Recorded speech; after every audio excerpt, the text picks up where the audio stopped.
watching Movie Guide. I'm your host, Evie Bearcare, and we're at the red carpet of GiGi and Nate, a true life story about a really cute friendship. Let's talk to some of the cast and crew.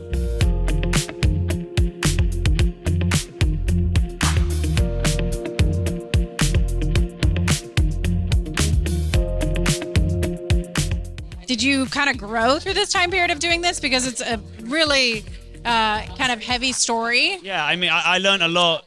I mean, you know, in particular about the disabled community, I learned a lot, and it was quite intense. And I was working closely with this guy Ned and Craig in particular. You know, and it was very intense, but. You know, that's why you do it. I want it to be intense. It's helpful for the character. You know, I'm trying to tell the story of this guy's life. It has to be intense. So we love it. So what would you hope, like, the disabled community gets out of this film?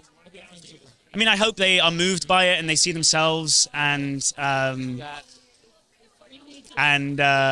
hope, you know, the wider audience understand the importance of service animals to the disabled community. And recognize the resilience of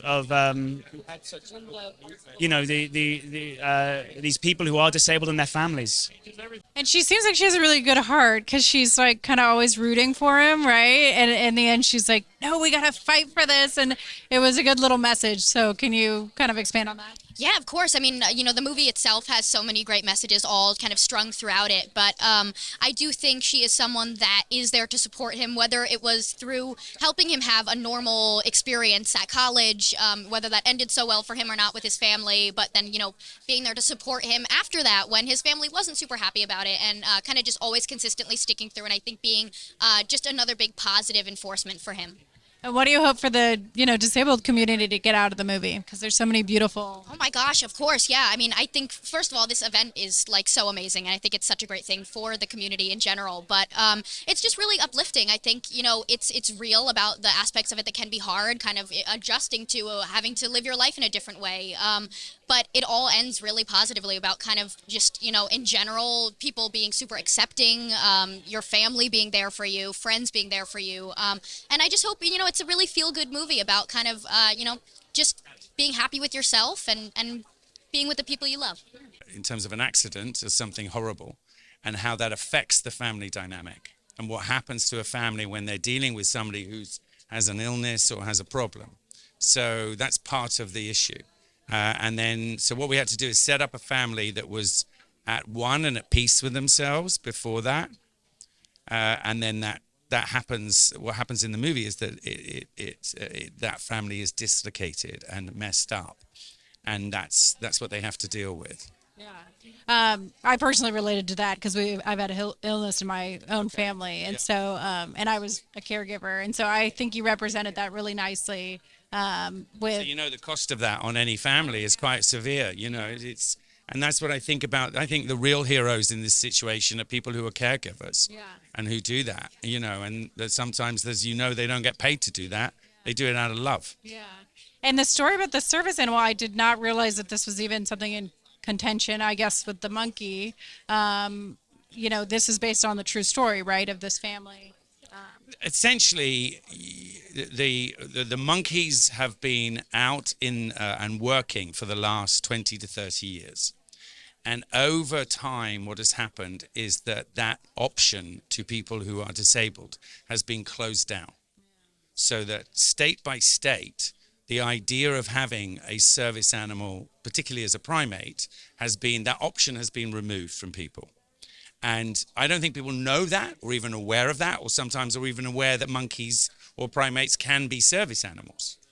But they can, and they can work with human beings in a completely fresh and new way.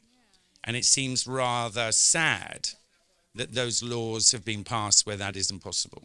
Well, I think it's good that you kind of highlighted those elements, because I thought that it was such a beautiful relationship, right? It was so cute. It's a lovely friendship between an animal and a human, and in the end, that's what we all believe in, really, something spiritual and something enhancing. Getting to really get to know the capuchin monkeys and their trainers, and just the healing, special presence and this just the live wireness of these animals, I think, was just such a beautiful, beautiful experience, and really surrendering to what they wanted on set. Usually you have ideas as an actor of what you want, how you want the scene to go, and I'm sure the director does as well, but none of that matters when you have an animal on set and they do what they want.